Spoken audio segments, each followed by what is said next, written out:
बिस्मिल्लाहिर्रहमानिर्रहीम। अस्सलाम वालेकुम ख़वातीन व हज़रात। आज एक बहुत इम्पॉर्टेंट टॉपिक आपसे डिस्कस करना चाहता हूँ इलाज मुआवजे के हवाले से।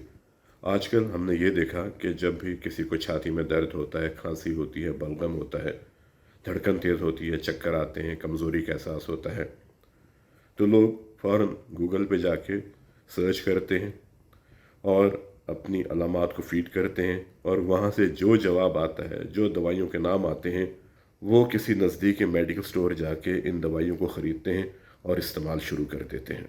यह आज के ज़माने की सबसे ख़तरनाक बात है। जब तक बीमारी की तशख़ीस ना हो, याद रखिए, दवाइयों का इस्तेमाल इस तरह इंसान की सेहत के लिए बहुत नुकसानदेह है, बल्कि बाज़ औक़ात जानलेवा भी साबित हो सकता है। हम तो अक्सर कहते हैं कि बग़ैर तशख़ीस के इलाज करना हवाओं में तीर चलाने के मुतरादिफ होता है।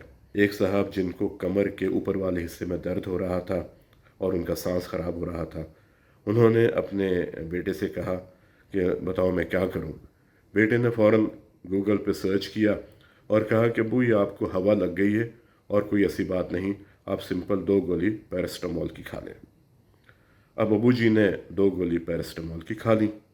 यहाँ पर एक बात जहन में रखें, पैरास्टामोल हमेशा 2 ग्राम 24 घंटे में हम देते हैं, इससे ज़्यादा नहीं देते। बाज़ार में जो गोली मिलती है पैरास्टामोल की, ये 500 मिलीग्राम की होती है।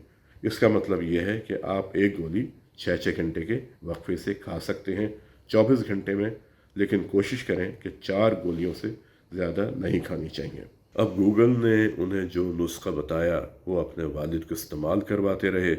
1 दिन गुजर गया, 2 दिन गुजर गए, 3 दिन गुजर गए, उनकी तबीयत ख़राब होती चली गई, उनकी छाती का दर्द बढ़ता चला गया, उनका सांस ख़राब हो गया। अब उनके बड़े भाई का फ़ोन मेरे पास आता है कि डॉक्टर साहब, ऐसे मेरे भाई की तबीयत ख़राब है, आज 4-5 दिन हो गए लेकिन उनका केस डायग्नोस नहीं हो रहा, बताएं हम क्या करें। मैं अपने भाई को आपके पास लेके आ रहा हूँ। मैंने कहा ठीक है, आप उनको लेके आइए, मैं उनको देखता हूँ कि हम क्या कर सकते हैं।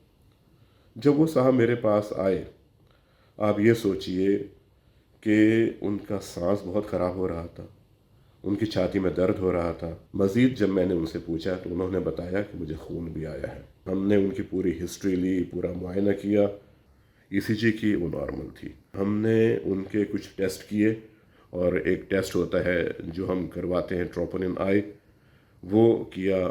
एक तो हमने उनका खून का टेस्ट करवाया, डी डाइमर।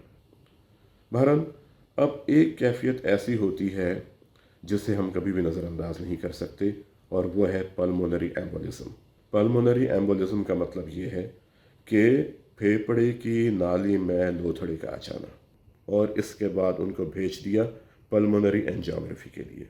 हमारे दोस्त हैं, रेडियोलॉजिस्ट हैं, उनका मुझे फ़ोन आता है कि डॉक्टर साहब, मैं हैरान हूँ कि अल्लाह ताला ने इनको ज़िंदा कैसे रखा हुआ है।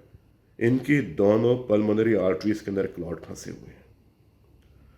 और आप ये देखिए, इसके बाद फिर उनका इलाज हुआ, तकरीबन 3 महीने लगे, उनको इंजेक्शन भी लगे, और अल्लाह ने उनको सेहत दी। सिर्फ मामूली सी गलती क्या की थी कि गूगल पे जाके रिसर्च की कि अगर किसी को छाती में दर्द होता है और सांस ख़राब होता है तो ये किस बीमारी की अलामात हैं और हमें क्या करना चाहिए। आज के इस वीलॉग को करने का मकसद ये है कि आप लोग प्लीज़, अगर कोई भी अलामत महसूस करते हैं तो ख़ुद से कभी भी कोशिश ना करें गूगल पे जाके रिसर्च करने की या टोटके इस्तेमाल करने की। नज़दीकी हस्पताल में डॉक्टर के पास जाएं, उनसे डिस्कस करें, और इंशाल्लाह आप किसी भी बड़ी पेचीदगी से बच जाएंगे। आज के लिए इतना ही। अपना बहुत ख्याल कीजिए। अस्सलामु अलैकुम।